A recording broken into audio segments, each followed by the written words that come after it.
Komen daripada Ismail Ceah. Pada masa kini, apakah pelaburan yang sesuai bagi kami yang berumur 56 tahun, baru dapat duit KWSP tapi masih bekerja kerana kontrak kerja sampai umur 60 tahun, ataupun hanya harapkan pelaburan yang selamat seperti ASB and emas sahaja? Nak invest saham, kurang knowledge. So, nak tanya Dr. Adam Zubair lah. What do you think?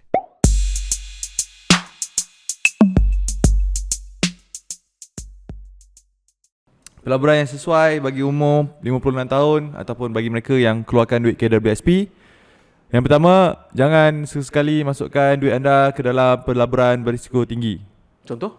Contoh macam saham, unit trust, okay? So tempat-tempat macam ni sangat-sangat berisiko tinggi lah. Yang kedua, jangan buat hutang baru. Okay. Sebab Kan? usia dah makin lanjut. lanjut. And you nak buat hutang baru, contohnya nak melabur dalam hartanah misalnya, kan? Oh, tak sesuai? Kurang sesuai? Kurang sesuai. Oh, okay. Sebab you punya, dia akan menghabiskan duit KWSP anda dengan begitu-begitu cepat lah, kan? Melainkan anda memang masih lagi bekerja. So macam Ismail Chiah ni, dia bekerja sampai umur 60 tahun. Walaupun bekerja sampai 60 tahun, tapi you ada 4 tahun sahaja bekerja. Betul. So what happen kalau you dah beli rumah pelaburan, kan? And then you berhenti kerja umur 60 tahun, tapi tak ada income, and pelaburan hartanah you tak ada orang nak sewa. So duit, mana you nak gunakan duit? You akan gunakan duit KWSP. So sebab tu yang kedua, jangan buat hutang baru. Okay. Hutang-hutang macam pelaburan hartanah dan sebagainya lah. Yang ketiga, jangan buat bisnes. Oh, tak. Apa tak boleh buat bisnes? Bukan buat bisnes, buat bisnes yang menggunakan modal yang besar. Oh, modal yang besar. Kadang-kadang orang-orang yang baru nak pencen ni, kan, dia orang dah kerja 30-40 tahun bekerja dengan orang, dan bekerja makan gaji. Umur 60 tahun baru nak start bisnes. Nak start bisnes. Oh, lambat tu, agak lambat lah. And bukan baru nak start bisnes, nak start bisnes pula modal sekali 200,000, 300,000. Sebab dia nampak duit pencen yang dia boleh keluarkan tu segedebu. Oi, ini kaya ni. Boleh buat franchise ni, kan, buat sekolah. Walaupun kita tak ada knowledge langsung tentang bisnes, bahaya. Kalau nak buat bisnes, boleh. Bisnes yang menggunakan modal yang sedikit. Saya tubuhkan AppStorage pun modal yang saya gunakan berapa je? 30,000. 30,000. We can create a multi-million dollar company, right? So it's not about modal yang besar. Terutamanya zaman sekarang ini, jangan sesekali create a business yang menggunakan modal yang besar. Bahaya. Walaupun you ada modal besar, Tak ada pengalaman. So you akan burn the money lah. Ya. Mentor saya buat business, laburkan 100,000, mentor saya Okay. habis 100,000 habis. Yelah, tu tapi buat lagi bisnes lain. tak ada pulangan. Tak ada, tutup. Okay, buat lagi bisnes lain, labur lagi 100,000, habis. Lala dia, okay, you know what, dia buka company 25,000. Itu jadi multi-million dollar company. So point dia, it's not about the modal. Oh. Tu ada lagi banyak lagi lah mentor-mentor yang saya, ataupun orang-orang yang saya pernah belajar sebelum ini. Ada seorang, one of my salah satu company yang saya pernah bekerja sama dululah, Okay. kan.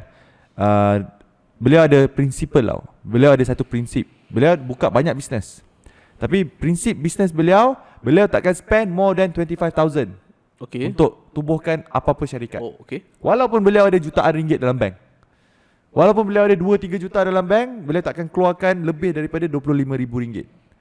Saya lebih sikit lah, kan.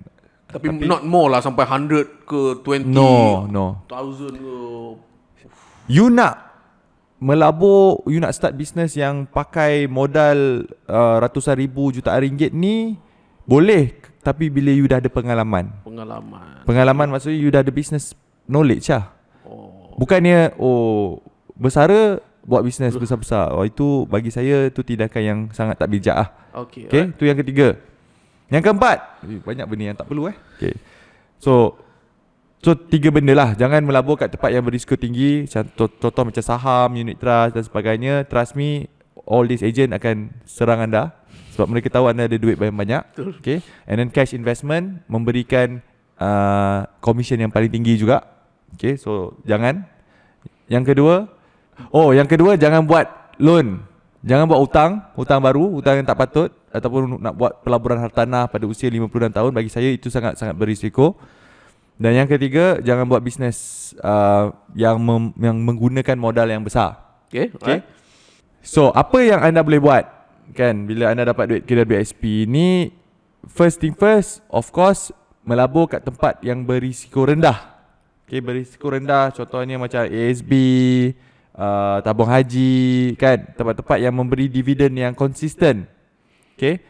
Ataupun kita nak letak kat tempat contohnya macam ada banyak lah tempat-tempat, contohnya macam kalau nak melabur dalam pasaran unit trust sekalipun, kita boleh letak kat tempat-tempat contoh macam money market fund ataupun bond fund.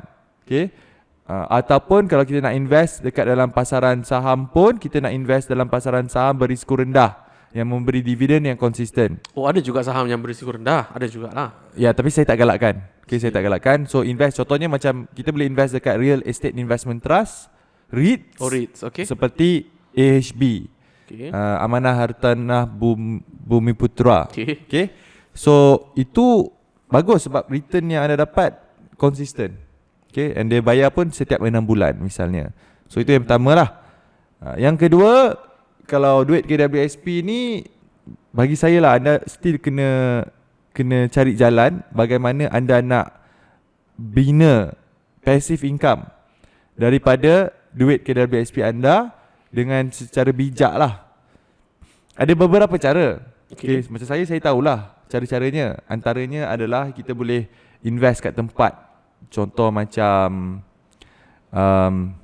saya ada buat video, tak silap saya. Okay, video yang namanya private investment. Private investment, okay. So anda boleh tengok, I think Ulwan boleh letak link tu. Okay, the video private investment yang saya pernah kongsikan sebelum ini. Tapi beware, private investment is the new instrument to scam people.